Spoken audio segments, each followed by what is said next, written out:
Enregistrer, c'est ça. Et coucou, coucou Camille. Hello Laura. Ah, c'est trop chouette. Je suis trop contente de faire cette interview avec toi Moi parce que aussi. comme je te disais tout à l'heure, et je le répète maintenant, c'est important, je voulais mettre à l'honneur les femmes qui sont dans un chemin de connaissance de soi et d'expansion aussi.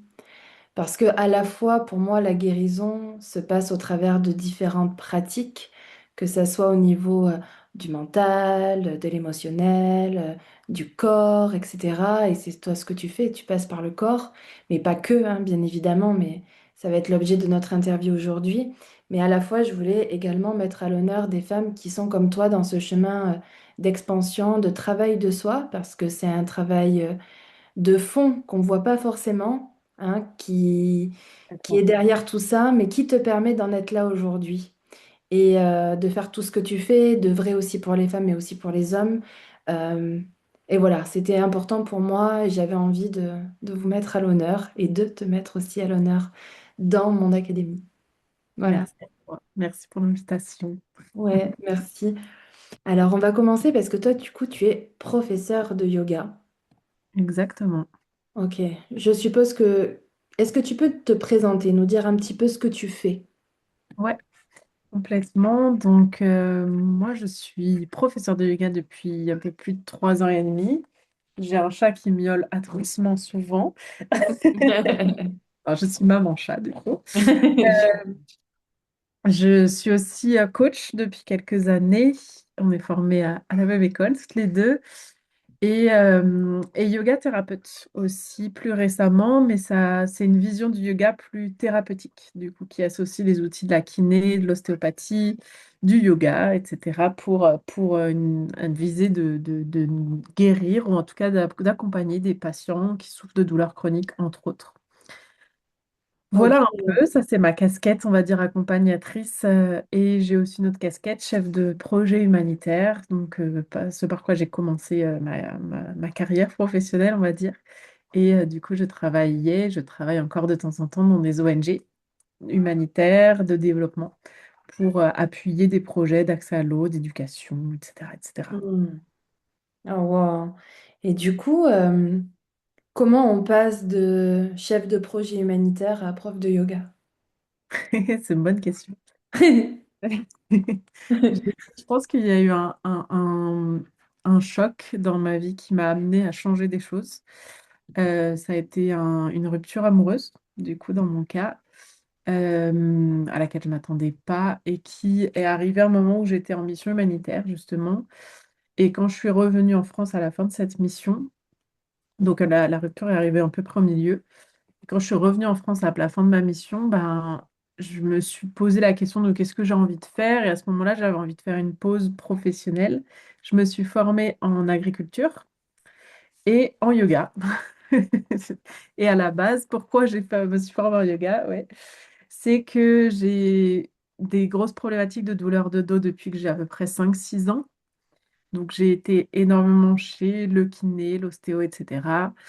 Et j'en avais marre en fait. J'avais envie de retrouver une autonomie enfin, comprendre mon corps, de comment il fonctionnait, comment lui faire du bien. Et quand j'avais été dans ce processus de guérison de ma rupture, un des échappatoires que j'avais ou des outils qui m'ont permis de survivre à ce moment-là, Hmm. c'était le yoga parce que j'avais besoin de rien par un tapis, voire même rien du tout pour en faire. Et que quand j'étais dans ce moment-là, bah, j'étais complètement centrée sur moi, je me faisais du bien et je voyais que les douleurs de dos s'atténuaient en fait. Donc de fil en aiguille, quand je suis revenue en France, je me suis dit, bah, je vais me former pour enfin, acquérir des nouveaux outils. Et un des outils qui me paraissait important, c'était de me nourrir moi en tant qu'individu, en tant que femme, en tant que voilà, enfin douloureuse chroniquement, et je voulais sortir aussi de ça et de me dire je suis capable de m'apporter des choses bénéfiques pour mon corps, pour ma tête, par moi-même. Hmm. Oh, wow. Et du coup, comment le yoga t'a-t-il aidé justement à retrouver cette autonomie? Parce que ce que je ressens dans ce que tu partages, c'est que en fait, il y a tout qui s'écroule. Ouais, Il y a quelque chose qui s'écroule, en tout cas, que tu n'as pas vu venir. et Ouais, tu es un peu dépossédé peut-être de ce qui est en train de se passer, tu comprends pas vraiment, ouais, perds dans tout ça. Enfin, complètement. j'imagine en tout cas, hein, quand on a une rupture qu'on n'imagine pas arriver, enfin, il y a un truc qui s'écroule. Ouais. Comment le yoga, tu dis, j'avais besoin de retrouver une autonomie parce que déjà de base par rapport à ton parcours avec tes douleurs de dos, plus la séparation qui arrive à ce moment-là, comment ça t'a aidé, Euh, le c'est yoga? qu'en fait aussi, ça m'a, comme tu dis, ça a chamboulé beaucoup de choses, enfin, quasiment tous les domaines de ma vie. Et ça a mis en lumière certaines choses que je mettais sur le tapis depuis des années, en fait. Ça faisait 11 ans que j'étais avec cette personne et on avait été ensemble très très jeunes. Et du coup, je m'étais un peu construite dans cette relation finalement, ou perdue dans cette relation. Mais en tout cas, c'était comme ça que je m'étais construite. Bien sûr.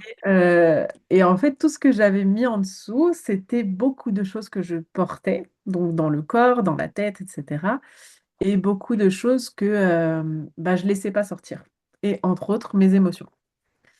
Et en fait, dans le yoga, il y a une espèce d'autorisation. Enfin, je trouvais une espèce d'autorisation à regarder à l'intérieur de moi, ce que je Oh, faisais jamais. Donc, parce que ben aussi, j'étais dans une mission humanitaire, donc un appui à l'autre, dans des situations de très grande vulnérabilité, pauvreté, etc. Donc, j'étais focus sur l'autre, quoi. Normal, c'était mon boulot, c'était aussi comme ça que j'ai été éduquée, donc c'était pas enfin, c'était ma façon de fonctionner, ou ça l'est encore un peu, mais de plus regarder l'autre. Et là, dans le yoga, il y a un côté où on est guidé à, voilà, ressens ce qui se passe dans cette zone du corps, ressens ce qui vient à la surface, qui monte, etc. Et en fait, ça m'obligeait à regarder l'intérieur. Et c'est que comme ça, je pense que j'ai réussi à guérir de cette rupture, c'est en regardant à l'intérieur. Au début, je voulais pas. tu m'étonnes. Mais après, en fait, fallait que ça sorte, quoi. Et il y avait des choses à sortir, quoi. Donc, Ouais, du coup, ouais, je pense que c'était vraiment cette autorisation que ça m'a donnée à regarder à l'intérieur, à laisser sortir ce qui devait sortir, des émotions, des douleurs, etc. Et pourquoi retrouver mon autonomie? Ben, c'est qu'en fait, j'étais seule aussi à l'autre bout du monde à gérer ça, même si j'avais heureusement mes collègues et tout sur place, mais j'avais pas ma famille, j'avais pas de psy, j'avais pas de kiné, d'ostéo, donc je devais tout gérer par moi-même, quoi. Et en fait, je voulais pas que ce soit juste parce que j'étais en mission qu'il fallait que je sois autonome, mais aussi j'en avais vraiment un besoin un peu viscéral, mais je le conscientise maintenant ou après coup, je l'ai pas ressenti. Enfin, sur le moment, je me suis pas dit, et si tu devenais un peu autonome de ta santé et de ta vie, quoi. bien sûr. Mais Ouais. après coup, c'est ça que j'ai ressenti et que j'ai mis en place, quoi. Ok. Donc en fait, le déclic, c'est en gros la séparation qui réveille des douleurs. Et Ouais, il faut que tu gères ces douleurs-là. C'est ce qui t'amène à te dire, OK, le yoga est là. Je vais essayer de voir si ça fonctionne. Et par l'expérience, tu t'es rendu compte que ça a aidé. Mais au-delà de tes espérances, c'est ça. Au-delà du simple fait du corps, c'est qu'il y avait une autorisation qui t'était donnée dans cette complètement. pratique-là. Complètement. Bah moi, je me suis mis au yoga à la base. C'était en mode...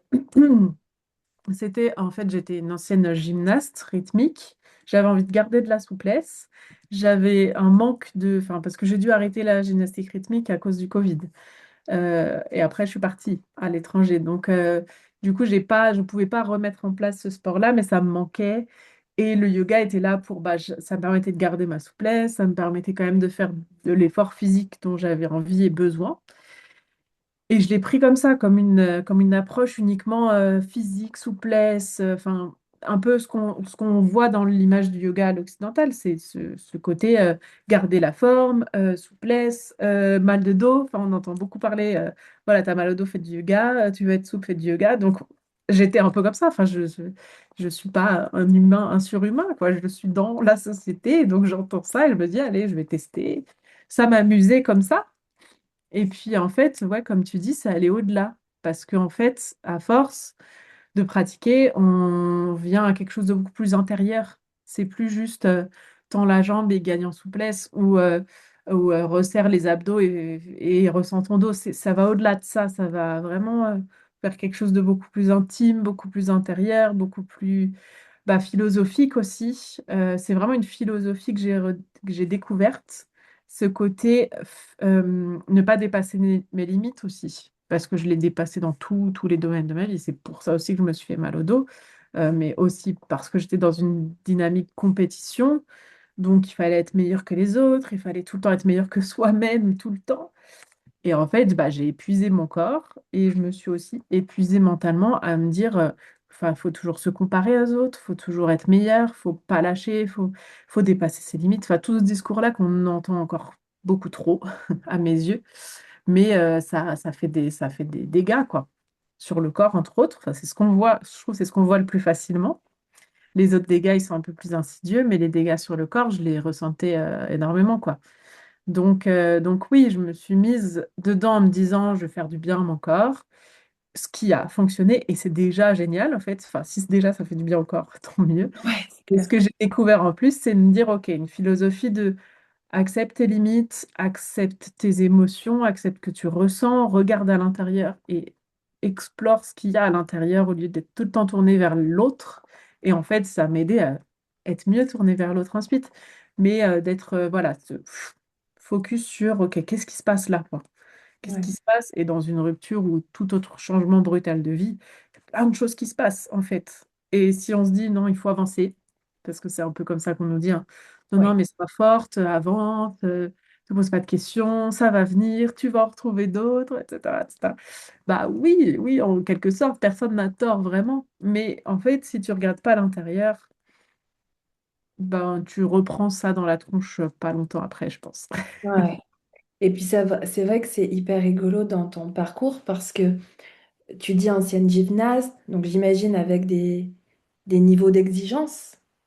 Et tu Complètement, ouais. rentres dans le yoga avec zéro exigence, parce que le yoga, il n'y a pas de l'exigence en tant que tel, il y a un développement. Donc, et du coup, bon, tu l'as un peu énoncé, mais du coup, selon toi, en quoi le yoga t'a ramené à toi, plutôt que d'être dans une simple pratique du corps? Qu'est-ce que Hmm. ça t'a fait découvrir de toi? Ouais, c'est une bonne question.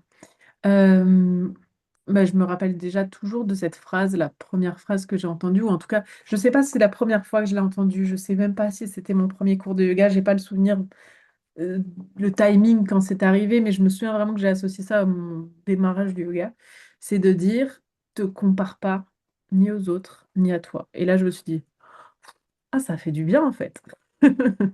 Et là, je me suis sentie vraiment, j'ai plus cette pression de performance, etc. Donc c'est ça que j'ai vraiment apprécié, où je me suis dit, ok, j'ai pas à être dans une recherche infinie, interminable et effrénée de d'être meilleur que moi-même, d'être meilleur que ceux qui m'entourent, etc. Et du coup, ça m'a enlevé une énorme pression et ça m'a appris à apprécier ce que mon corps faisait aujourd'hui. Et c'est pas du tout la même dynamique qu'une compétition ou qu'un sport, mais en même temps, enfin, maintenant je suis persuadée qu'on peut faire des sports de compétition sans avoir cet esprit-là. Mais c'est un autre sujet. Mais c'est ce côté vraiment, ok, bah, qu'est-ce que ton corps, de quoi il a besoin aujourd'hui, de quoi il a envie, de quoi il est capable aujourd'hui aussi, et d'accepter ça. Et en fait, j'ai découvert que j'appréciais ça. Alors que je pensais que j'apprécierais que le côté faire des prouesses, faire toujours mieux. Et en fait, maintenant, j'apprécie quand bah, il est limité, entre guillemets, ce jour-là, quoi. Quand je vais pas aussi loin dans ma souplesse, par exemple, ou que je vais pas, j'en sais rien, que j'arrive pas à faire une posture, bah maintenant, j'apprécie ça parce que je me dis, OK, j'ai réussi à m'arrêter, j'ai réussi à apprécier quand même le moment et pas à me dire que c'est un but en soi, la posture, ou la souplesse, ou la force, ou etc. Hmm. Donc, je pense que, enfin, j'ai un peu perdu le fil de ta question, je crois, mais Oui, non, mais si, en fait, la question c'était en quoi ça a été un chemin de retour vers soi. oui, Une simple pratique. Et en fait, on sent que c'est un chemin d'acceptation ouais, de c'est soi, complètement ça. un vrai chemin d'acceptation. J'arrête de me comparer, j'arrête de performer, même Ouais, si, et c'est ça qui est hyper intéressant et j'aime beaucoup ça, ce que tu dis, dans le sens où on peut faire de la compétition, mais en fait, on sent que c'est un état d'esprit qui a changé. J'arrête c'est d'être approuvée, je m'approuve, en fait. ouais, complètement, Et du complètement, coup, c'est j'y ça. vais pas dans la même intention dans ma compétition. C'est ça, exactement. Et là, ce qui me vient aussi, c'est que on pense beaucoup au regard, en fait, de la prof, etc. quand on est en compétition, on a envie de aussi plaire à son coach, à ses juges, à n'importe, enfin, tout dépend du sport où on est, mais Ouais, cette envie d'être validé, en fait. ouais. Enfin, c'est même plus une envie, c'est un besoin, en fait. Et là, dans le yoga, c'est ça que je répète souvent, souvent, souvent à mes élèves, c'est enfin, n'essayez pas de me faire plaisir, entre guillemets, parce que je suis votre prof. N'essayez pas de dire, elle va être fière de moi parce que j'ai réussi à faire cette posture. En fait, je serais fière je suis fière des élèves qui s'arrêtent au bout de 5 minutes et qui se mettent en mode posture de l'enfant ou allongé et qui, pendant un temps plus ou moins long, se disent, non, en fait, j'ai besoin juste de relâcher. Et en fait, je suis fière d'eux de faire ça. Mais je suis aussi fière de ceux qui vont jusqu'au bout et qui vont jusqu'à la posture. C'est la même fierté, en fait. La fierté, je l'ai quand je sens que bah, elles ont vraiment, oui, ils ont vraiment écouté ce dont le corps avait besoin aujourd'hui. Ça, je me dis, Hmm. ok, là, j'ai réussi mon job, quoi. Et eux aussi ont réussi leur job, parce que je leur dis, c'est plus votre job que le mien. Mais oui, c'était vraiment ça. Quand j'ai réussi à ressentir que j'étais contente de ce que j'avais fait, ou de ma pratique, ou de mon ressenti, parce que j'avais pas été au-delà de mes limites, justement. Donc, Hmm. j'ai ressenti cette, comme tu disais, cette approbation que tu te donnes, en fait. Ah. Ouais, donc on voit bien que le yoga, c'est vraiment une voie de transformation plus Oui, qu'une simple pratique oui, physique. Et du coup, est-ce complètement. que toi, tu le vois des fois chez les femmes, ce genre de choses, ou chez les hommes aussi, hein, euh, quelles sont leurs problématiques quand ils... parce que bon, on vient bon, pour faire du yoga, ok, première intention, on va dire la première qu'on voit, mais c'est quoi la deuxième, la troisième intention en fait? Qu'est-ce qui vient le plus souvent? C'est une trop bonne question. Alors, pourquoi les gens viennent au yoga? Il y a des dizaines de raisons, mais c'est vrai que les principales, ça va être bah, j'ai souvent mal au dos, du coup, mon kiné m'a dit que ce serait bien que je fasse du yoga, ou j'ai entendu une amie qui fait du yoga qui m'a dit qu'elle avait plus mal au dos ou ailleurs, ou au genou, ou machin. Donc, ça va être les douleurs. Douleur physique, ouais. Ouais, douleurs physiques, ça va être la première raison que je vois des gens qui viennent, en tout cas au yoga. La deuxième, ça va être le stress. On m'a dit que ça permettait de déstresser, on m'a dit que ça permettait de mieux respirer, de gérer les crises d'angoisse, de panique, etc. Donc je verrai, ouais, ça c'est quelque chose que j'entends souvent. Le fait de personnes qui n'ont pas justement l'habitude de s'arrêter, en fait, de ralentir et de prendre des temps pour elles. Alors c'est une notion vague, enfin, mais de se dire, ok, j'ai laissé les enfants, le mari, le boulot, etc. pendant 1 heure, et là c'est mon moment. Donc ça, je l'entends aussi de plus en plus, c'est trop bien, trop Mm. chouette. De ouf. Ouais. Et du coup, de se dire, mais après, là, cette approche-là, du coup, c'est plus une parenthèse et c'est dommage. Mais bon, je pense que c'est complètement un chemin. Enfin, tu vois, tu l'as Ouais. dit, c'est une voie. Et c'était une des premières choses que nous a dit la formatrice quand j'ai commencé ma formation de prof de yoga. Elle a dit, le yoga, c'est un chemin. Et quand elle m'a dit ça, je dis, je comprends rien à ce que tu racontes. Bon, de toute façon, le yoga, c'est pour les gens perchés. Donc, tu me dis, c'est un chemin. Je me dis, OK, je Wouhou. verrai si je prends ce chemin-là. En fait, j'ai compris au fur et à mesure que c'est un chemin vers soi. C'est Ouais, pas un chemin vers un truc de plus en plus perché. Tu peux, si tu veux, prendre ce chemin, mais le chemin, c'est vers toi, en fait, plutôt. Et du coup, bah, chacun prend le sien. Parce oui. que c'est tous unique, heureusement. Et donc, on prend chacun son chemin. Et donc, les personnes qui viennent pour la première fois, ça va être ça, les raisons. L'autre raison, ça va être, on m'a dit que c'était bon pour le corps, pour l'esprit, machin. Donc, je le fais. Mais ça, c'est des personnes qui viennent en mode pas très convaincues Sceptique, ouais. et un peu test, quoi. Ouais. Je vais voir ce que c'est. Et c'est des personnes qui ont des attentes plus bah, à l'image du yoga. Et c'est quelqu'un de très zen, très perché, très machin. Et du coup, elles attendent ça, elles voient autre chose. Soit ça leur plaît, soit ça leur plaît pas. Mais voilà. Et tu me demandais pourquoi elles reviennent, les personnes? C'est ça, hein? Pourquoi elles viennent en fait? Quelle est leur intention? Et ce qui me frappe, ce qui m'interroge, c'est que on est sur. En fait, la question derrière, c'est est-ce qu'elles savent où est-ce que toi tu vas les mener? Non, je pense pas. Je pense pas. C'est très difficile aussi de savoir, moi, de savoir où je vais les mener, et pour elle de savoir où est-ce que je vais les mener en fait, parce que comme je te disais, on va je vais ou elles vont être amenées vers elles-mêmes. Donc je sais pas Oui, en mais fait. justement, c'est ce chemin. Est-ce que tu vois, quand j'arrive et je te dis, bon, j'ai mal au dos, je me rends compte que peut-être à un moment donné, je peux pleurer parce que, en fait, c'est des émotions qui vont ressortir. Ouais, Est-ce qu'elles sont surprises de ça? Tu vois, c'est ça que je veux dire. complètement. Ah bah complètement. Complètement. Je me rappelle ouais, je me rappelle de plusieurs élèves qui en effet viennent pour une problématique, on va dire, uniquement corporelle. Hmm.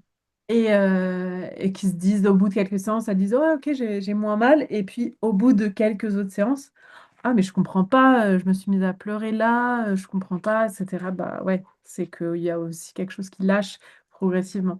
Mais en effet, c'est plus c'est comme des couches d'un oignon. Elles enlèvent une première couche, c'est ok. Enfin, si tant est qu'ils aiment, ils apprécient mon approche et le yoga, etc. S'ils reviennent, ils enlèvent une petite couche d'oignon à chaque fois. Donc, Hmm. il y en a, ils ont déjà amorcé un travail sur eux, de connaissance d'eux-mêmes, etc., où ils sont déjà plus aptes à enlever les couches, ils ont déjà enlevé pas mal de couches, et donc rapidement, ils se mettent dedans, et on va dire, ça sort plus vite, entre guillemets. D'autres, ça prend beaucoup plus de temps, mais c'est trop intéressant de pourquoi les personnes reviennent, en fait, et qu'est-ce qu'elles y trouvent, et souvent, elles y trouvent un cocon plus qu'autre chose, en fait. Un cocon pour être avec elles, quoi. Et ouais, Et j'ai ça les souvent ce sécurise? côté. Tu penses que ça les sécurise d'être dans un lieu comme ça où, Ouais, tu ça vois, les sécurise. Et puis, c'est comme on disait au tout début, c'est un peu peut-être le seul ou un des seuls moments de leur semaine ou de leur quotidien où elles sont le regard tourné vers elles-mêmes. Et où il y a une personne qui leur rabâche tout le temps, tout le temps. Regarde à l'intérieur, ressens. Qu'est-ce qui se passe pour toi? Pas la personne à côté, à ton rythme, etc. De quoi ton corps a besoin aujourd'hui. Donc, c'est vraiment dès qu'on ressort vers l'autre, hop, on revient. C'est un peu ça, quoi. ouais, Et ouais, du coup, ouais. c'est peut-être comme je te dis, c'est pour certains le seul moment ou un des seuls moments de leur quotidien où ils ont l'habitude enfin, où ils prennent cette habitude-là de regarder vers eux-mêmes. Hmm. Donc en fait, ces femmes-là vont avoir tendance à passer au travers du yoga pour s'autoriser à penser à elles, en fait, à s'autoriser un moment pour elles. Et toi, est-ce que tu vois au niveau du corps, du coup, toi qui accompagnes, d'après ce que je comprends, voilà, il y a euh, euh, coach, thérapeute yoga, yoga thérapeute, tu disais tout Ouais, à c'est l'heure, ça. dans le coaching, tout ça, mais du coup, est-ce que tu vois des problématiques du corps qui reviennent par rapport justement au lien au fait qu'elles ne s'autorisent pas, qu'elles ne se regardent pas, qu'elles sont tournées plutôt vers l'autre que sur elles-mêmes. Tu parlais du mal de dos tout à l'heure. Est-ce que tu vois d'autres signes chez une femme qui arrive en cours de yoga et qui te dit, bon, je suis Hmm. là.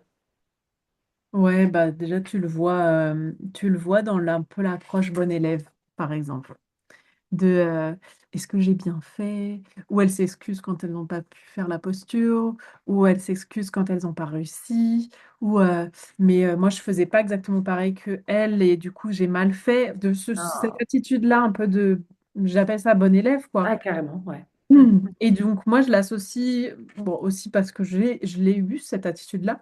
Je l'associe à ce côté être validé par l'autre et du coup enfin, prendre vraiment en considération l'avis de l'autre, qu'est-ce qu'il pense de moi, est-ce que ça va valider ce que je fais, etc. Est-ce que j'ai bien fait les choses?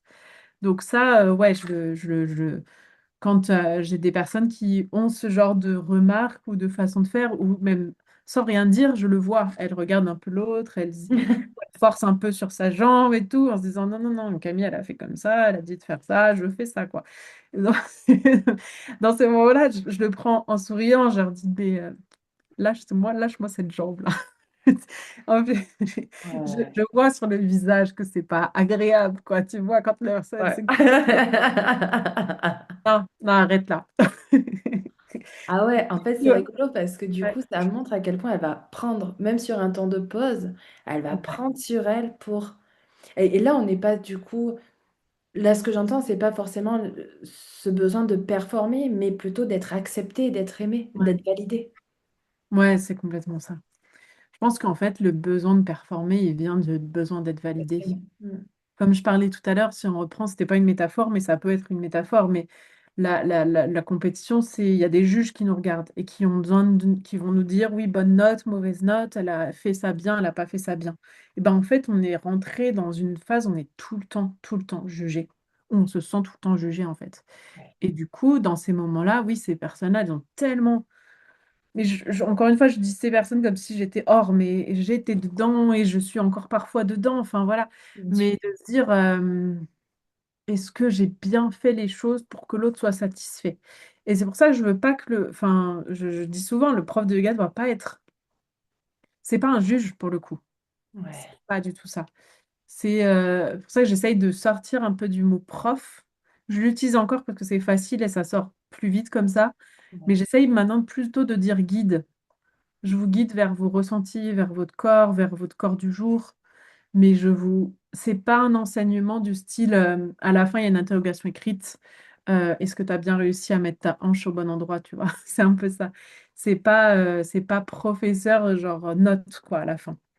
Donc, c'est une autre approche, plutôt ouais, guide, plutôt. En fait, je t'emmène à un endroit, mais si tu y vas par un autre chemin, ce sera génial aussi, quoi. Et je te propose ce chemin, mais si tu trouves ce chemin-là qui est parfait pour toi, ben, c'est parfait. Donc, Ouais. donc voilà. Et après, tu me demandais aussi qu'est-ce qui est un peu commun à toutes ces personnes-là. Là, là, elles ont Ah ouais. souvent mal au cou, aux épaules, au cervical. Ça, c'est vraiment le truc que je vois le plus, quoi. Et c'est trop drôle. Enfin, je m'en amusais plus. Maintenant, je l'observe moins parce que j'ai plus l'habitude. Mais au début des séances, je voyais les personnes qui arrivaient comme ça. Et à la fin des séances, je les voyais partir comme ça. Je me disais, c'est déjà gagné, quoi. Ouais, c'est clair. Est-ce que c'est en lien du coup aussi avec cette respiration qu'on dit, tu sais, qui doit être du ventre, qui est finalement ici, et donc en fait on est tout le temps là, un peu dans le qui-vive. Tu vois ce que je veux te... Complètement, complètement. C'est Ok. tout à fait ça. En effet, il y a la respiration. Plus on est bas dans le buste, plus c'est la respiration apaisante. Ouais. Et plus on est haut, c'est la respiration du stress, c'est la respiration de, comme tu dis, de action rapide en fait. Ouais. Réaction à un stimuli de fuite ou etc., de fight, machin. Mais ça va être là. Et en effet, quand on respire ici, ben, on monte les épaules en fait. Donc si on respire tout le temps là, ben, nos épaules, elles sont tout le temps montées. Il y a aussi cette dureté dans les mâchoires, tu vois. On serre les dents, on n'ose pas aussi. Enfin, c'est une zone énorme au niveau psycho-émotionnel.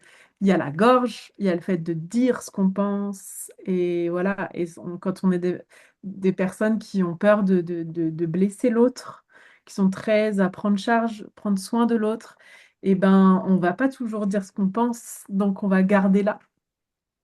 Et puis serrer les mâchoires, donc pas dire, pas parler, pas exprimer ou pas s'exprimer autant qu'on le voudrait, pas trop prendre de place, donc aussi à ce côté, on se referme. Il y a quelque chose qui est là de l'ordre de plus à l'adolescence, mais quand notre poitrine se développe pour les femmes, bah, ça peut être mal vécu aussi si on a été avec des garçons qui se sont moqués de nous, des choses comme ça, où on n'en est pas fier. Enfin, à l'adolescence, on a du mal à être fier de son corps, honnêtement, donc on est Sûr. quasiment toutes à, on va dire, cacher un peu cette poitrine. Soit elle est arrivée trop tôt, trop tard, ou n'importe. On a tous une histoire différente, mais il y a aussi ce côté, je ferme un peu mes épaules. Donc je ferme mes épaules, je respire là, je dis pas vraiment ce que je pense, donc toute la zone là, elle est tendue. Ah, wow. Ouais. Donc ça, c'est quelque chose que tu retrouves souvent chez les femmes. Je retrouve ouais, je trouve aussi chez certains hommes, mais beaucoup de familles à ça aussi. Ouais. Ok. Et comment, du coup, tu guides toi, avec les connaissances que tu as, avec la pratique que tu as, et donc il y a ton parcours, et puis il y a aussi, tu vois, tu parlais des émotions, tout ça. Comment Ouais. tu guides, toi, les femmes qui viennent dans tes cours ou qui sont aussi parce que tu fais des cours via cette plateforme, toi aussi, sur School. C'est Ouais. bien ça, tu proposes des cours, tout ça. Oui. Comment tu vas accompagner une femme? Est-ce que tu l'aides à comprendre en même temps? Tu lui donnes des clés? Comment tu vois, si moi j'arrive, je suis toute kéblo là, tu le vois, comment tu m'accompagnes au travers de la posture, mais est-ce que tu as d'autres, tu vois? Très bonne question. En fait, je distille. Je distille des petites touches tout le temps.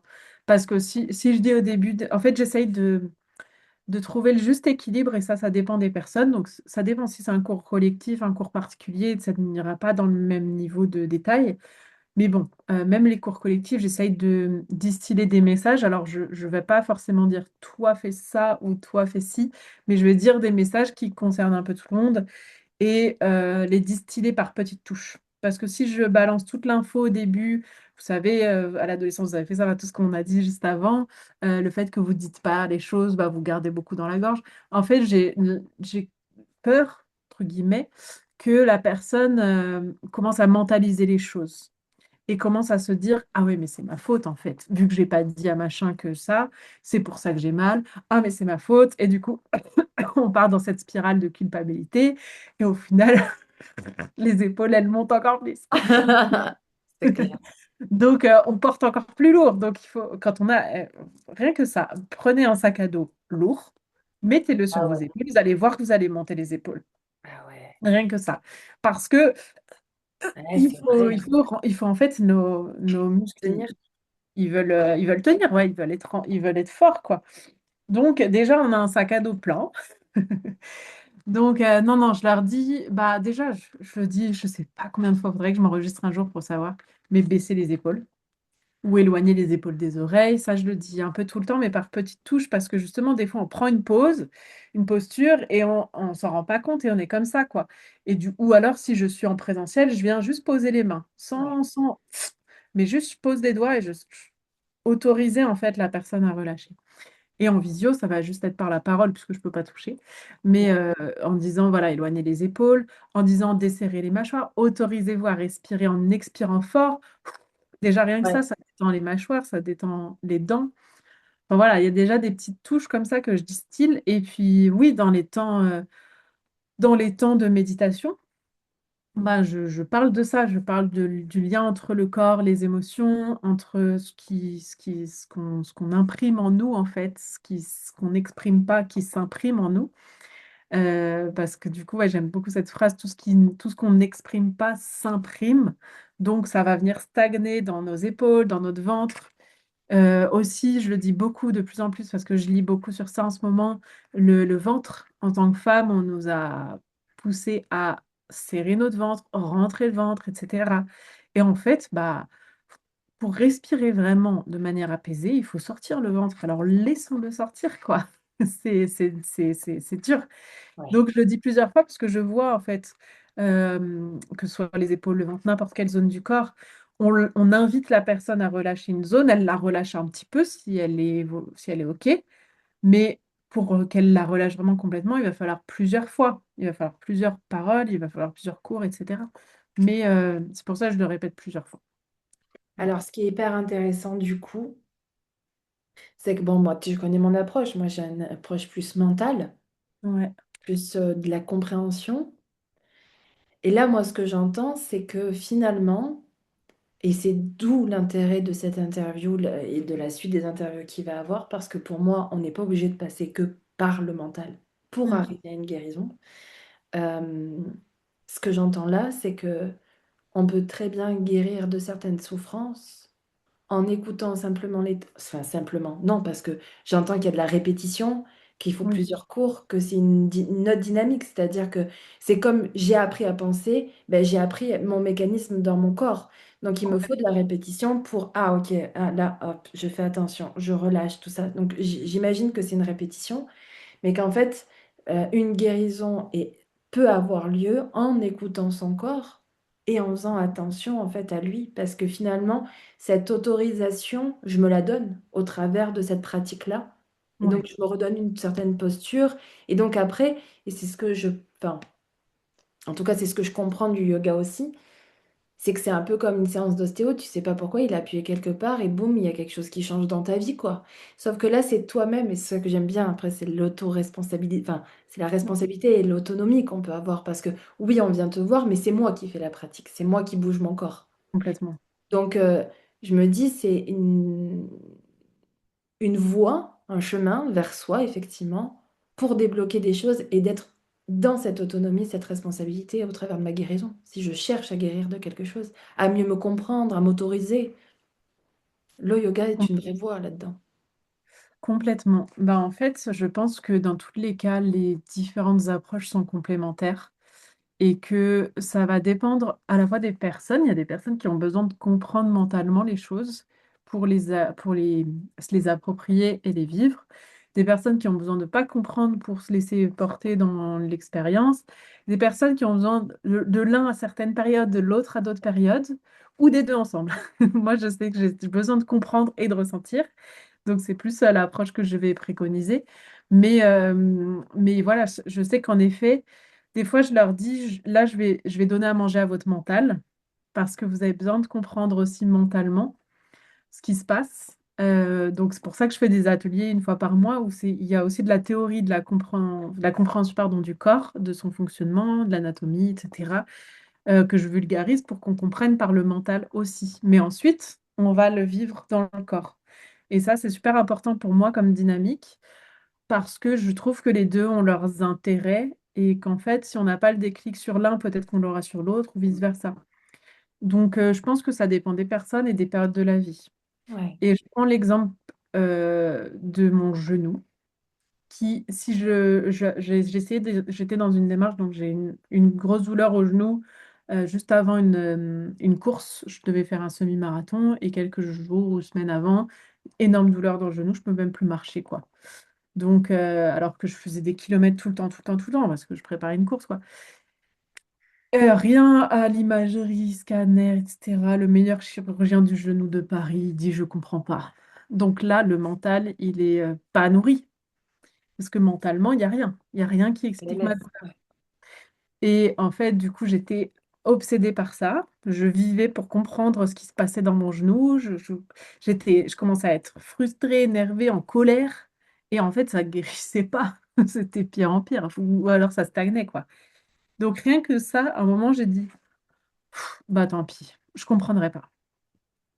Et en fait, à ce moment-là, j'ai eu moins mal au genou. Et il y a des moments, il revient, il me refait mal, et je lui dis, écoute, je t'écoute. Je cherche pas à te comprendre, je t'écoute. Et je cherche plus à comprendre pourquoi tel mouvement, si je fais un squat comme ça, si je fais un squat comme ci, ça me fait moins mal. Mais je sais que ce squat-là, il me fait bien, donc je le fais comme ça. Et ce squat-là, je le fais pas parce qu'il me fait mal. Et voilà. Et en fait, bah du coup, je continue à courir. J'ai pas encore refait de j'ai pas encore fait de semi-marathon. Peut-être j'en ferai jamais, peut-être j'en ferai, j'en sais rien. Mais je veux dire, il y a des fois, il faut faire confiance aussi à son corps pour lui-même se comprendre. Et on a trop envie, mais je pense, c'est notre désir un peu de compréhension de tout ce qui se passe autour de nous. Mais des fois, parfois, il faut se dire, bah, je comprends pas, mais je verrai quoi. Et en fait, dans ces moments-là, le corps, il nous le rend au centuple. Hmm. Il aime quand on le comprend, mais des fois, même quand on ne le comprend pas, juste on écoute ses ressentis, on bouge en conscience, on écoute de ses limites. Et déjà, ça, c'est ce que je disais à certaines femmes que j'accompagnais ce week-end qui découvraient le yoga là, samedi. Et elles me disaient, mais on dit tout le temps, dans le sport, il faut dépasser ses limites pour progresser. Je leur disais, ben, plus tu vas dépasser tes limites, plus tu vas te blesser, oui. Mais tu vas pas forcément progresser. Pour moi, tu dépasses tes limites. Quand on dit dépasser des limites, on progresse en allant de plus en plus loin, mais en restant toujours à notre limite. Et en fait, si on écoute notre corps et qu'on va là où il accepte aujourd'hui, peut-être que demain, il acceptera un peu plus. Et en fait, la limite, elle va monter. Mais si il est là et que toi, tu fais ça, ah, tu te casses, donc tu reviens en bas. Et en fait, c'est... Ouais, du coup, pour moi, on dépasse ses limites en s'arrêtant à ses limites. En fait, c'est hyper intéressant parce que, en fait, il y a poser ses limites selon le mental et poser ses limites en fonction du corps, qui n'est pas Ouais. du tout la même. Non, non, non, Il n'y a des pas fois, la on en même vertu, la même vibration, les mêmes élans, quoi.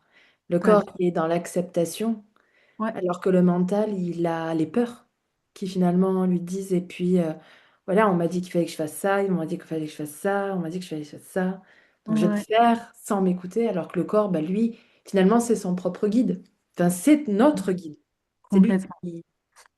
Et je te donne un autre exemple de ce lien mental-corps qui est assez fascinant, je trouve. Je me suis mise depuis quelque temps à l'acro-yoga. Donc, c'est une pratique de yoga à deux, plus acrobatique, où on porte l'un porte l'autre, etc., etc. Et je trouve ça passionnant parce que ça travaille sur les réflexes archaïques. En ce moment, je suis passionnée par ça. Les réflexes qu'on a acquis tout petit quand on laisse les enfants ramper ou sauter, etc. Enfin, il y a plein de trucs. Je ne suis pas du tout experte là-dedans, pas du tout. Mais juste un exemple, à un moment, je devais faire un équilibre sur les mains et il y avait quelqu'un qui était derrière moi, donc il ne pouvait rien m'arriver.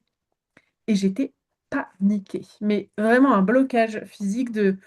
Et là, mes larmes se sont mises à couler, mais comme si de l'extérieur, on me voit de l'extérieur, on m'a annoncé que quelqu'un que j'aime était mort. Tu vois, tellement j'étais en train de pleurer, quoi. Alors que je n'arrivais pas à faire un équilibre sur les mains, on s'en fout. Je vis très bien sans équilibre sur les mains. Mais à ce moment-là, genre, il y a une espèce de barrière qui a lâché. Et tu vois, on parlait d'émotions tout à l'heure, tu nous disais, des fois, on fait un mouvement et on ne sait pas pourquoi on pleure. Et bien là, c'était complètement ça. J'avais un blocage corporel inexpliqué, hein, parce que rationnellement, la personne était là pour pas que je me blesse et tout ça. Et j'ai senti qu'il y a un truc qui a lâché en moi. Donc, je me suis autorisée à pleurer. Tout le monde était un peu genre, elle s'est fait super mal, qu'est-ce qui s'est passé? Non, je n'avais pas du tout blessé ou quoi. Mais il y avait un truc qui avait lâché. Et une semaine après, j'ai refait ce même exercice. Et j'avais confiance en mon corps et je me sentais forte et je me sentais puissante et j'avais réussi à faire un truc. J'avais laissé poser une semaine, j'y pensais même plus, hein. Mais comme quoi, je trouve que le corps, il a une façon de te dire, là, c'est stop pour aujourd'hui. Tu avais un truc à lâcher. Je sais, j'ai pas encore mis de mots sur pourquoi j'étais en train de pleurer, mais j'avais une peur, mais panique, quoi. Et j'ai lâché cette peur. Et la semaine d'après, mais j'ai réussi à faire ce mouvement, quoi. Sans qu'il y ait personne en plus qui me tienne à ce moment-là, vraiment rationnellement, c'était le Ouais. jour et la nuit. Et là, je me suis dit, pouah, c'est puissant, en fait. Enfin, C'est il quoi y la a... prise de conscience que tu as à ce moment-là? c'est que le corps, il est trop fort. Quand on le laisse s'exprimer, quand on lui donne sa place de guide, comme tu disais, OK, donc on écoute là aujourd'hui, qu'est-ce qu'il peut nous donner? Et ce qu'il peut pas nous donner, on le pousse pas pour brusquer en fait. On se dit juste, j'accepte aujourd'hui, je ferai pas ce mouvement ou je ferai pas ça. Si je prends, parce qu'on fait pas tous de l'acro-yoga dans notre vie de tous les jours, c'est normal, mais si je prends je sais pas, on est paniqué de se lancer dans un projet et en fait, on force le truc parce que mentalement, il faut le faire, etc. Mais dans notre corps, c'est tout contracté, tout serré, on a le ventre en vrac, on a les épaules, on a des douleurs de partout quand on pense à tel ou tel projet. Eh ben, lâche un temps. Voilà. Ça ne veut pas dire que tu feras jamais tel projet, mais pour l'instant, là, c'est pas OK dans ton corps. Mais ça veut pas dire que, ouais, ça veut pas dire que la semaine d'après, il peut pas le faire en fait. Mais Ouais. juste là, écoute un peu ces sensations corporelles-là. Ouais, carrément. En fait, on a besoin d'avoir une explication. En fait, on est très intransigeant finalement avec nous-mêmes. C'est-à-dire Mm. qu'on se laisse même pas le temps d'être traversé, qu'on veut déjà une explication et on veut même le résultat qui en suit. Ouais, Alors qu'il y a un temps, un timing. Et du coup, ouais. ça m'amène à cette question, qu'est-ce qui, d'après toi, empêche la femme, parce que là, je suis plus orientée femme, tu sais, mais qu'est-ce qui, pour toi, l'empêche euh, de laisser son corps la guider? De quoi elle a peur? De quoi elles ont peur? En fait, je pense, là, ce qui m'est venu intuitivement, hein, on nous a, en tant que femme, on a mis notre corps dans un sens esthétique uniquement. Mm. Et donc, c'est ce qui me vient, je sais pas si enfin, c'est en tout cas ma réponse. On nous a tellement dit, faut être belle, faut bien paraître, etc. que du coup, quand on n'a pas envie d'être réduite, entre guillemets, à notre corps. Par exemple, quand on est entrepreneuse, voilà, quand on veut être reconnu pour nos qualités, par exemple, nos compétences professionnelles ou nos autres qualités que physiques, eh ben, on veut se couper un peu de notre corps. Donc, je trouve qu'il y a déjà de ça. On se coupe de notre corps parce qu'on a peur d'y être réduite esthétiquement. Et que ce soit aussi, bah, c'est aussi vrai hein, on a peut-être toutes subi, je pense, au moins une fois un harcèlement de rue ou des choses comme ça, ou des remarques sur notre physique, que ce soit bonne, enfin bonne, que ce soit positive ou négative, je veux dire. Mais on a toutes été un moment, on s'est toutes un peu senties réduites à un état d'objet, entre guillemets. Et je pense que du coup, on se dit, bah non, il faut qu'on montre qu'on est un cerveau de fou, qu'on est mentalement compétente, qu'on est et qu'on a des qualités qui ne sont pas physiques, quoi. Je trouve. Enfin, c'est un élément de réponse. Donc, on s'est coupé de ce corps. Il y a aussi un autre truc, c'est qu'on s'est coupé un peu de nos cycles féminins, de nos cycles naturels, du fait qu'en hiver, bah, on a moins envie de bouger, en été, on a plus envie de bouger, que à des moments de notre cycle menstruel, bah, on a plus d'énergie, moins d'énergie. Et ça, c'est tout récent pour moi, par exemple, de m'y intéresser. Et c'est passionnant. Et de me dire que des fois, bah, en fait, quelle que soit mon envie et ma motivation, le corps, il va pas avoir l'énergie pour faire ça. Donc, on nous a aussi coupé, je pense, parce que ça, c'est peut-être mon petit côté militant et politique, mais on a un pouvoir de fou et ça, c'est pas compréhensible trop par la gente masculine. Et donc, de l'extérieur, ça peut faire peur. On peut se dire, waouh, mais en fait, elles sont trop puissantes, on va les Les enfermer brides. un petit peu dans leur corps, on va les réduire un peu pour qu'elles dérangent moins. Et on a toutes été éduquées en tant que femmes, je pense encore plus nos générations d'avant, hein, mais on a ce bagage-là, nous, dans notre ADN. Mais on s'en libère heureusement petit à petit. Mais de se dire, il faut pas déranger, il faut pas parler trop fort, une femme est douce, une femme a des émotions, etc. Mais si, en fait, on veut réussir dans la société un peu masculine, etc., il faut se couper de ses émotions, il faut se couper de notre corps, de notre douceur, de nos cycles, de nos machins, et être, entre guillemets, un homme viril et tout, quoi, en fait. Et je l'entendais encore là à la télé il y a quelques jours sur les JO, et c'était une femme qui disait ça, et elle dit d'une athlète, et ben franchement, elle a réussi parce elle a su se montrer masculine. Je le dis pas dans le mauvais sens du terme. Et j'étais choquée qu'elle ait dit ça, en fait. Et même les hommes sur le plateau étaient un peu genre, elle a dérapé. Ça va passer au bêtisier. Et merde. Oups, la boulette. Non, mais c'est se Oui. dire que même des femmes font des remarques sexistes contre des femmes. Donc, on a tellement intégré ça, on a tellement intégré que le corps, c'est un peu... ouais, c'est le côté...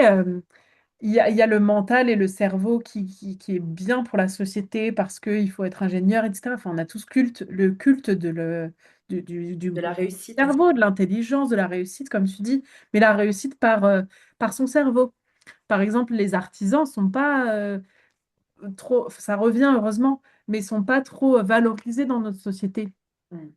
Ils réussissent, mais par leurs mains, par leur savoir-faire, par leur créativité voilà, physique, mais aussi par le corps, quoi. Aussi par le mental, bien sûr.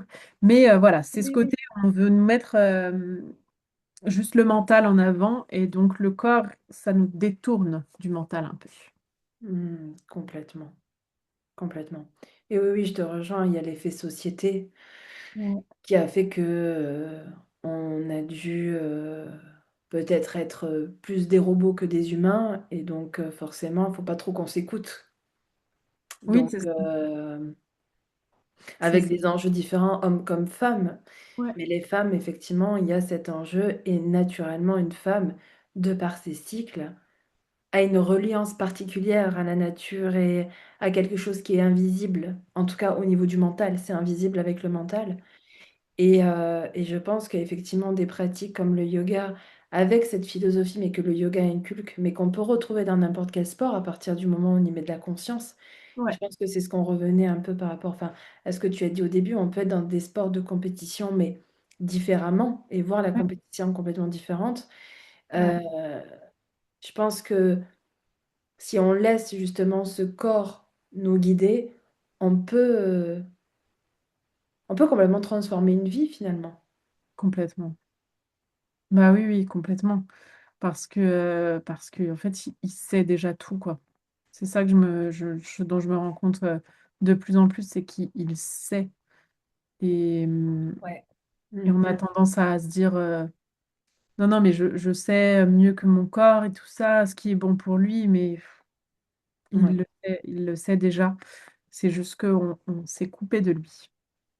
ouais, ouais, carrément. Et On essaye même de c'est... robotiser la nature, quoi, en fait. Pardon? C'est là où, moi, je trouve que le mental va venir un peu déjouer, c'est te dire, je sais ce qui est bon pour toi, alors qu'en fait, laisse-toi simplement guider, tu vas savoir ce qui est bon pour toi.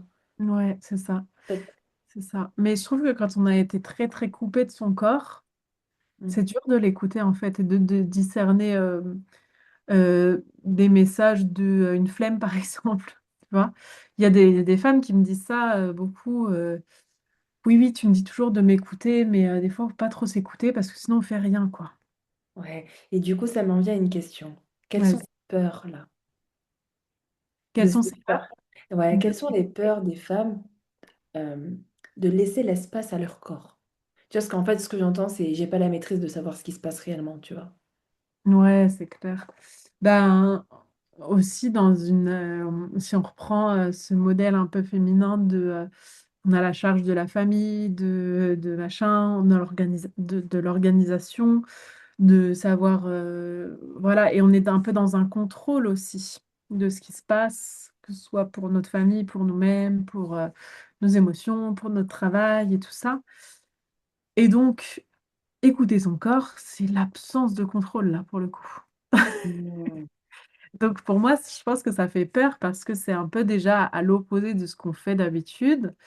Et, euh, et on a l'impression que si on écoute trop notre corps, ben, on va rien faire ou on va se laisser envahir par une démotivation absolue. C'est ce que j'entends souvent, en tout cas, c'est ce que je ressens comme peur.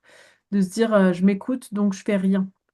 Mais les femmes qui s'écoutent dans les cours de yoga, je prenais l'exemple tout à l'heure d'une qui se décide de se prendre une pause et de... Mais en fait, elle revient. J'ai jamais vu qu'elle prenne une pause de 1 heure. Elle prend une pause de quelque temps et elle revient et elle a une patate. Et donc, c'est dire, OK, là, besoin d'un petit temps de...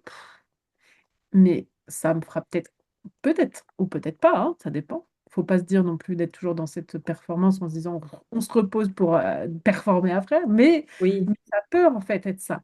Et donc, c'est pas enfermant du tout de commencer à écouter son corps, c'est plutôt libérateur. Mais je pense qu'on a peur d'être, ouais, de se réduire en fait, de se réduire à les préjugés qu'on entend, de trop s'écouter, entre guillemets, trop s'écouter, ça veut dire être feignant.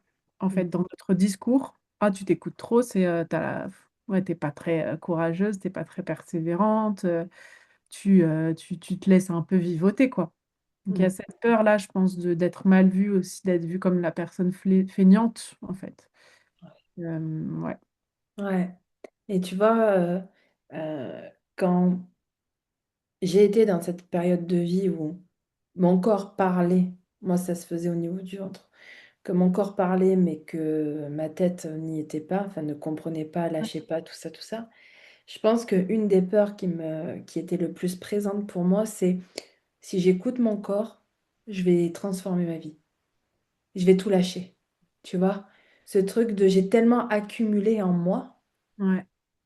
dans le déni. Tu sais, tu prends, puis tu tournes la tête. Allez, vas-y, je prends. Vas-y, Mm. que si j'arrête ça et que je regarde la réalité du terrain, est-ce que j'ai envie ou pas? Tu vois, ce truc de, tu vois, la peur, alors qu'au contraire, c'est le meilleur cadeau qu'on puisse se faire, d'arrêter de se regarder de l'intérieur et de prendre des temps comme ça. Oui. Honnêtement, moi, à une période de ma vie, ça m'a permis un équilibre quand je faisais du yoga assez régulièrement, parce que c'était la seule soupape que j'avais Ouais. et qui était saine. Ouais. C'est-à-dire qu'effectivement, j'allais pas juste pour me défouler. Je me défoulais. Mais à ce moment-là, précisément, je pense que quand on est dans des moments de vie comme ça, hein, où on a soit des grosses douleurs au niveau du corps, soit du stress, de l'anxiété, soit un trop-plein dans une vie et qu'il faut rééquilibrer, le yoga, c'est vraiment une activité qui, pour moi, va travailler en profondeur sans que tu le cherches à le faire. Et c'est ça je trouve, qui est fabuleux, tu vois. C'est-à-dire que tu cherches pas à aller dans les profondeurs. Et pour autant, c'est une voie qui t'y amène sans douleur, je dirais, en fait. Ni connu. Comment? Qui t'y amène ni vu ni connu un peu, quoi. Mais complètement. Mais c'est ça que j'aime aussi. Comme tu dis, c'est qu'en fait, on se rend pas forcément compte de là où ça nous amène. Et tant mieux, parce que sinon, les contrôles fric, là, on les prendrait pas en yoga. Ouais. Donc là, il faut donner à manger au mental, encore une fois. Donc, comment on lui donne à manger dans le yoga? C'est on le concentre sur le corps. Et c'est ça, hein, l'utilité des postures, parce que le yoga est bien plus large que des postures. Les Mm. postures, c'est un dixième, ou un huitième pour être très précis, du yoga. Et en fait, pourquoi il y a eu des postures qui ont été là? C'est pour nous amener à se concentrer sur une partie du corps et donc pas à le course, à machin, un truc. Bon, à l'époque, c'était autre chose, mais c'était il y a des milliers d'années. Ils ne se pensaient pas à ça, mais voilà, c'était pour concentrer notre mental sur quelque chose et ensuite, du coup, ben, accéder à des parties de nous qui sont, comme tu dis, plus subtiles, plus intérieures, plus profondes, etc. Mais voilà, on se dit pas, bon, bah venez, on va accéder à notre profondeur. Parce que là, non, oui, il y en a peut-être qui le disent, il y en a peut-être qui acceptent ça. Mais moi, on m'aurait dit ça, j'aurais dit, voilà, la porte, c'est ici, d'accord. Non, parce que en fait, et je vais revenir là-dessus, parce que tu disais des fois, on se sent, il y a plein de choses, et on a peur que si on commence à regarder tout lâche, ou on veuille tout remettre en question. Et moi, je dis souvent aux personnes qui engagent ce processus de connaissance de soi, d'essayer justement d'aller regarder un peu sous le tapis, etc., c'est les plus courageuses. En fait, celles qui tiennent bon, entre guillemets, en accumulant douleur, fatigue, stress, peut-être relations malsaines, etc., etc., qui se font bouffer par tout ce qui leur arrive, quoi. En fait, oui, on glorifie ces personnes parce que bravo, tu tiens, tu es courageuse, etc. Oui, c'est vrai. Mais les plus courageuses, c'est celles qui disent stop, je vais juste regarder un peu tout ce que j'ai mis sur le tapis. Et ça va pas être beau, hein. Ça va pas être très beau, ça va être dur. Mais qu'est-ce que c'est libérateur après? Enfin, pendant et après, je veux dire. Mais oui, il y a des moments où on n'a pas envie de regarder l'intérieur, on n'a pas envie de regarder les profondeurs, on n'a pas envie de soulever. Bah, tout ce qu'on a mis en fait dedans, mais de toute façon, ça nous reviendra à un moment donné. Oui, Il faut mieux que c'est ça nous ça. revienne par des processus de se faire, enfin, en se faisant accompagner ou par des processus de prise de conscience et que ce soit douloureux, que ce soit choquant, etc., plutôt que par un cancer. Ouais. Voilà. Parce que voilà, je veux pas mettre enfin, mais toutes les maladies, elles ont aussi un lien émotionnel qui sont très forts. Faut pas se mettre une culpabilité quand on est malade, c'est pas mon idée en tout cas, mais de se dire que dans tous les cas, le corps à un moment, il va arrêter d'envoyer des petits textos, il va envoyer des messages un peu plus importants, des gros messages, et à la fin, il va hurler, il va prendre le mégaphone et dire, bah écoute, là, bah, tu vas être dans un lit d'hôpital et là, tu vas devoir t'occuper de moi, quoi. Ou d'autres personnes vont devoir s'occuper de ton corps Mm. parce que tu n'auras pas pris en considération les messages d'avant. Mm. Et je souhaite à personne ça, en fait. C'est pour ça que ça me tient énormément à cœur de dire aux personnes, écoutez les petits messages, parce que j'ai pas envie que les petits messages ils se transforment en des très gros messages, quoi. Ouais. Bah, en fait, c'est la naturopathie version du corps, quoi, le yoga. C'est un peu C'est ça, de ouais. la prévention, en fait, hein. C'est de la Ouais, prévention, de l'écoute. Et moi, ce que j'aime, c'est que j'adore. Pour moi, tout est qu'une question d'équilibre dans une vie. Et quand on est dans le yoga, ce que j'aime là, c'est cette idée de le mental, on va le mettre à notre service. ouais, c'est ça. C'est pas on se coupe de lui. Et C'est on- voilà. C'est-à-dire qu'on voilà, on fait pas style comme si ça n'existait pas, comme si c'était bien ou pas bien. Parce qu'au contraire, finalement, le mental peut être un allié de taille quand je sais m'en servir. Mm. Et quand je le mets focus sur mon corps et que je lui apprends à être focus sur le corps, là où il n'a peut-être jamais appris, ben peut-être qu'il va devenir un super détective et qu'il va pouvoir m'aider et m'aiguiller tout le long de ma vie, mais à condition que je sache l'utiliser. Et c'est ça qui est Exact. intéressant. C'est ça. Et deux choses qui me sont venues là de ce que tu as dit, super intéressant. Déjà, le mot yoga en tant que tel, yuj en sanskrit, ça veut dire l'union. C'est l'union Ah, du corps et de l'esprit notamment, mais aussi l'union de toi avec moi, de moi avec la nature, de... En fait, Ah, wow. tout est un tout. C'est ça la philosophie à la base du yoga. Donc, c'est pas yoga égale corps, égale posture, égale Ouais. souplesse, égale voilà. C'est justement comment ça et ça peuvent fonctionner ensemble de la manière la plus harmonieuse, comme tu dis. Il y a aussi beaucoup ce côté yin et yang, en fait. L'énergie yang de faire, de créer, d'être dans le dynamique, et yin d'introspecter, de plus doux, etc. Et c'est l'équilibre des deux. Si on est dans un des deux extrêmes, on est déséquilibré, en fait. Mais c'est avoir les deux. Et un autre truc que tu disais, le mot détective, je l'utilise beaucoup, beaucoup en début de mes cours en disant, prenez cette posture de détective ou d'observatrice, en fait. Et comme tu dis, on nous a appris, bah, je prends l'exemple du détective comme tu l'as pris à l'instant, parce que c'est parlant. Dans une enquête, tu vas observer, est-ce qu'il y a une trace de pas, est-ce que machin, bah, observe à l'intérieur. Sauf que la différence, je leur dis, c'est que là, je vous demande pas d'interpréter. Je ne veux pas vous dire Ah oui, de ouf. pourquoi j'ai une douleur à l'épaule? Parce que, ah là Ouais. là, je mets mon sac à main ici. Ben non, pense pas tout de suite, on n'y est pas encore.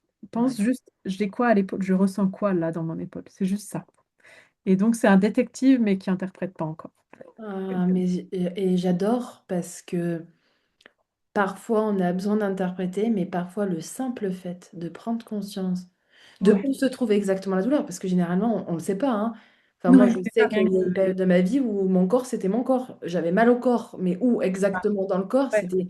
Tu vois? Donc d'être complètement. assez précise sur où, quoi, qu'est-ce qui vraiment me fait mal là, à ce moment-là, est-ce que d'être Ouais, précise sur ma douleur, bah en fait ça me donne une conscience du corps et à ce moment-là, le simple fait, puis je pense que dans des espaces comme ça, c'est de laisser ben, l'expression du corps, enfin juste je laisse la place à mon corps, ben, c'est peut-être ça. que même juste ça, ça permet une libération d'une manière ou d'une autre, ou du moins une prise de conscience qui fera que après, je vais faire attention. Je sais que j'ai mal là, exactement là, pas dans le Complètement. bras, à l'épaule. Exactement. C'est ça. C'est ça. C'est déjà de visualiser, comme tu dis, toutes les subtilités de notre corps. Et aussi savoir différencier une douleur d'une tension, d'une courbature, d'une brûlure, d'une... Est-ce que ça aussi... Ah, j'ai super mal à la cuisse, mais on est en train de l'étirer. Est-ce que c'est une douleur? Genre là, tu sens que tu es en train de te faire Ouais, mal. Ou est-ce que c'est un étirement? Et de rien que ça se voit facilement. Si tu crispes le visage, c'est que c'est trop. ouais. Mais si tu es dans un...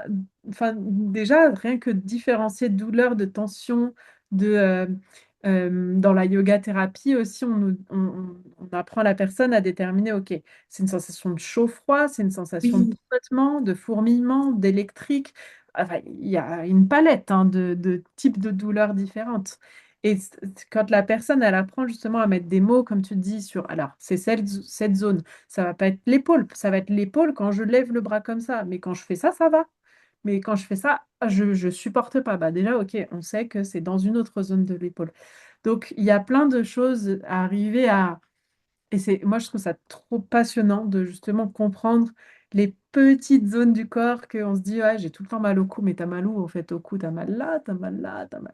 Et Ah, en fait, d'apprendre à comme tu dis, à mettre des mots dessus, à reprendre un pouvoir aussi sur son corps, dans le sens où, OK, je vais en faire mon allié. C'est pour ça que quand je démarre les cours et que je leur dis, prenez cette posture de détective, mais sans interpréter, pourquoi je ne peux pas interpréter? C'est parce que justement, on va juste dire, OK, là, je sens que ma poitrine, elle parle.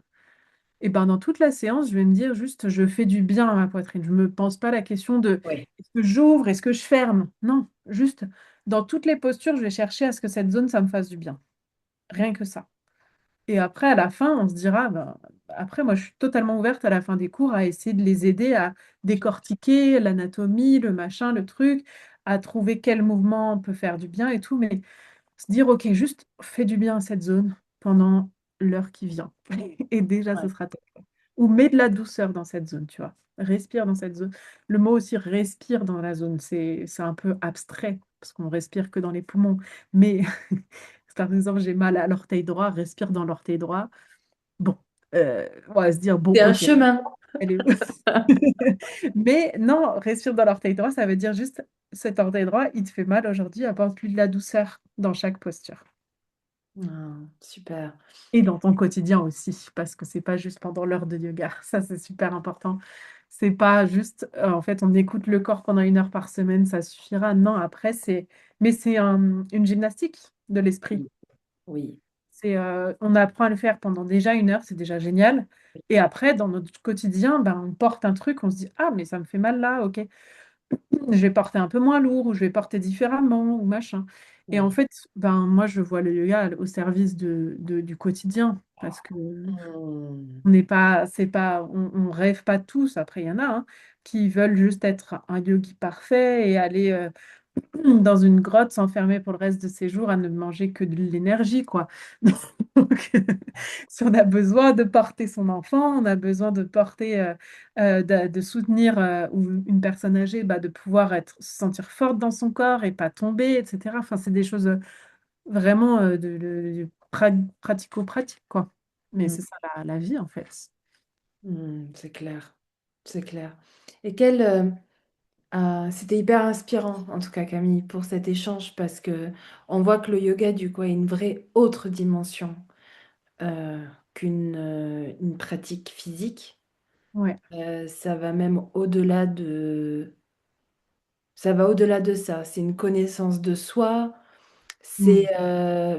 Et comme tu disais tout à l'heure, c'est une philosophie où finalement je cherche l'équilibre et je m'accepte.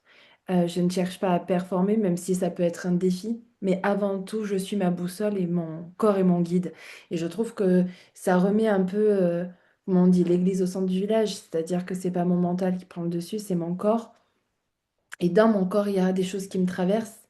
Et ces Ouais. choses qui me traversent, je peux commencer à faire un travail là-dessus. Non pas pour aller comprendre, etc., mais simplement pour remettre ça au centre de ma vie parce que finalement, c'est moi. Là où Ouais. mon mental m'a fait croire, peut-être pendant 1, 2, 10, 20 ans, 30 ans, 40 ans, que c'était l'autre ou l'extérieur qui était plus important. Et le fait de le remettre au centre, ça me permet peut-être d'éviter des complications de vie, des mauvais choix, des mauvais chemins, entre guillemets, si on doit polariser, hein, ou des Ouais. maladies futures, des choses comme ça. Donc, Ouais. si, pour terminer, si tu avais un mot à dire à ces femmes qui souffrent soit de douleur, soit sont dans une quête de connaissance de soi, en quoi ça serait important pour elles aujourd'hui de venir te rejoindre, soit au travers de tes cours, au niveau des conseils que tu donnes? Euh, alors déjà, si elles ont observé des douleurs dans leur corps, déjà c'est génial, dans le sens où c'est pas génial qu'elles souffrent au quotidien, c'est pas ça que je veux dire. Mais c'est que déjà, elles ont fait un pas dans, ok, j'ai identifié que là, ça ne m'allait plus. Hmm. Ou que ça ne me convient pas, mais je m'en satisfais, on va dire, je continue à vivre avec. Mais bon, je préférais quand même qu'il n'y ait pas ça. Donc déjà, ça, c'est un pas énorme, je trouve, parce que déjà, il y a eu observation, j'ai des douleurs, alors peut-être que la précision de l'endroit, on n'y est pas encore, mais on va y arriver. Mais voilà, déjà, il y a eu une identification et donc un petit peu le regard tourné vers soi. Donc déjà, je leur dirais, voilà, vous avez déjà fait un beau pas. L'idée, c'est pas de s'arrêter là parce que je suis persuadée, et ça c'est un de mes mantras, enfin mes combats, entre guillemets, c'est de se dire, non, la douleur n'est pas normale en fait. Parce qu'il y en a plein qui disent, oui, bon, j'aurai toujours cette douleur à l'épaule, c'est comme ça, il faut que je m'habitue. Non. Non. C'est pas une acceptation de tout non plus. C'est bien d'être dans l'acceptation de ce qui arrive dans notre vie, mais pas dans l'acceptation en mode bah, je souffrirai toujours. Et c'est Hmm. comme si on s'auto-punissait en fait. Et Oui, donc c'est là, une c'est de dire, renonciation en fait, hein. Une renonciation de soi, ouais, mais je l'entends beaucoup, résilience. hein. Je l'entends beaucoup. Non, non, mais de toute façon, avec l'âge. Bon. Ah Donc, oui, ah oui, il y a tout plein de... Oui, on nous a ouais, il y bien a mis dans tout la plein de tête où les femmes ont croyances. mal au ventre, c'est normal, allez. Ouais, c'est ça, c'est ça. Non, non, mais c'est bon, de toute façon, j'aurai ça toute ma vie. Et Ouais. bon, bah, Ah. c'est triste, en fait, de souffrir tout le temps, tout le temps, tout le temps. Mm. Je l'ai fait, hein, j'ai renoncé à mes maux de dos. Je me suis dit, bah non, j'aurai tout le temps mal au dos, et puis c'est comme ça. Bah non. Et maintenant, je veux plus, en fait. Je veux plus. J'ai découvert que des fois, on avait pas mal, et c'est trop bien. Des Ouais. fois, on a re-mal, et là, je dis, OK, il y a un petit signal. En ce moment, j'ai mal, bah, il y a un signal, et je l'écoute. Et je m'en amuse un peu maintenant. Mais Ouais. je comprends qu'il y a des gens, ça les amuse pas parce que c'est trop prégnant dans leur vie. Donc, dans ces moments-là, ouais, je leur dirais, si on sent que ça ne nous va plus, que ce soit des douleurs corporelles, que ce soit la sensation de s'auto-bloquer, de pas dire les choses, de pas être véritablement elles-mêmes, ces femmes-là, dites-vous déjà que vous avez l'outil le plus puissant à votre disposition, qui est déjà là, c'est votre corps. Et en fait, on va vivre dedans toute notre vie. C'est un peu enfin, c'est un peu bateau de le dire, mais c'est notre véhicule, le seul endroit du monde. On peut ne pas aimer notre pays, par exemple, mais on peut pas ne pas aimer notre corps. On va y être tout le temps.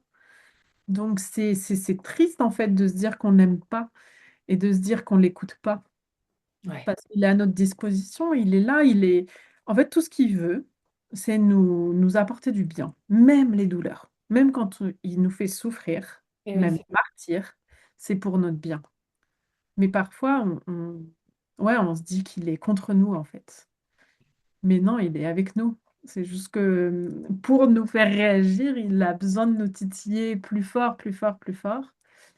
Donc voilà, je leur dirais déjà, vous avez fait un beau pas. Il y a d'autres pas qui sont possibles et on n'est pas, en fait, on n'est pas obligé de tout le temps se mesurer à l'autre, se faire valider par l'autre. On peut juste être guidé dans notre ressenti. Et oui, un autre truc qui m'est venu, pardon, qui est super important, c'est que ce qu'on ressent à l'intérieur de soi, c'est vrai, c'est légitime, que ce soit une émotion, une douleur corporelle, etc. C'est légitime.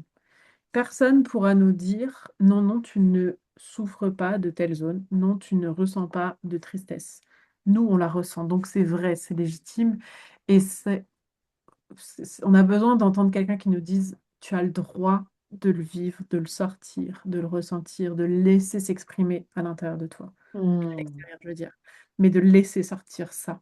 Parce que c'est à l'intérieur, tu le restreins, mais c'est là. Et c'est vrai. Et ça a besoin de sortir. Et si ça sort pas, de manière encadrée ou pas, ça te gronge à l'intérieur, quoi. Ouais, c'est Donc voilà. Mais en tout cas, c'est très fun. Là, je clair. vais l'air un peu lourde et tout ça. Mais je trouve ça en effet vraiment amusant de m'auto-observer maintenant. Et je prends cet exemple pour finir, mais du coup, j'ai ressenti là vendredi, donc il y a 3 jours, quand on enregistre enfin, cette vidéo, vendredi, je marchais comme une mamie, vraiment. Alors que donc mes douleurs de bas du dos étaient revenues, mais en puissance intense. Je n'ai pas compris pourquoi, et c'est pas grave, je m'en fous finalement, mais elles sont plus là. Mais je les ai vraiment écoutées. Je me suis dit, ok, j'ai besoin de mouvement, j'ai besoin de douceur, je vais trouver. Et c'est aussi grâce à mes connaissances, hein, donc il faut un peu de mental, il faut beaucoup de mental même. Mais je l'ai mis au service de l'écoute de Ça ce qui que... change. Exactement, je l'ai mis au service. En fait, il fonctionne en allié. Il fonctionne pas en je prends lui et je prends lui. Non, ils se répondent. Oui. Et du coup, voilà. Et en fait, en les écoutant, bah, c'est passé au bout de quelques heures. Le lendemain, bah, c'était ici que ça bloquait. Donc, je m'en suis amusée. Je me suis dit, oh, hier, c'était le bas, maintenant, c'est le haut. Qu'est-ce que ça veut dire? Ok, hier, je portais des choses. Aujourd'hui, j'arrive pas à dire des choses. Et ben voilà. Et en fait, de fil en aiguille, je comprends dans le corps, j'arrive à trouver des mouvements par le yoga, etc., que je peux faire qui me soulagent. Mais aussi, je me questionne. Et c'est là où, bah voilà. Qu'est-ce que ça veut dire aussi de ma relation? Qu'est-ce que ça veut dire de enfin, ma relation de couple ou de ma relation avec moi-même ou de ma relation de travail, n'importe. Ouais. Et en fait, c'est pas du tout déconnecté du reste. Tout est hyper lié. Eh oui. Donc, le bas du dos, il voulait dire quelque chose, le haut du dos, il veut dire autre chose. Mais c'est pas juste le bas du dos, c'est pas juste j'ai mal dormi. Ouais. C'est au-delà de ça. Eh ouais. Et c'est ça qui est intéressant du coup quand on devient élève chez toi, c'est qu'en fait, oui, tu vas nous accompagner dans les postures du yoga, à travailler notre yoga, à travailler notre état d'être au travers de la posture. Ouais, Mais c'est que derrière, il y aura aussi la possibilité d'avoir des infos, une compréhension et surtout peut-être un accompagnement plus, je sais pas si c'est plus profond, mais on va dire plus dans le décodage finalement du ouais, corps. En fait, Exactement. c'est ça que tu apportes, c'est un décodage du corps qui amène à une autre compréhension, à une autre dimension de ce qui est en train de se jouer pour moi. Non, c'est pas, t'as pas juste mal dormi, quoi. Tu t'es pas juste levé du mauvais côté. Non, c'est que potentiellement, il y a quelque chose qui est coincé. Et selon où ça se trouve, il y a une signification. Tout à fait. Bah, en fait, toutes les nuits, tu risques si tu Bah dors du oui. même côté, par exemple, toutes les nuits, tu pourrais te réveiller avec la même douleur. Pourquoi dès le matin, tu ne te réveilles pas avec? Et Il y a oui. autre chose.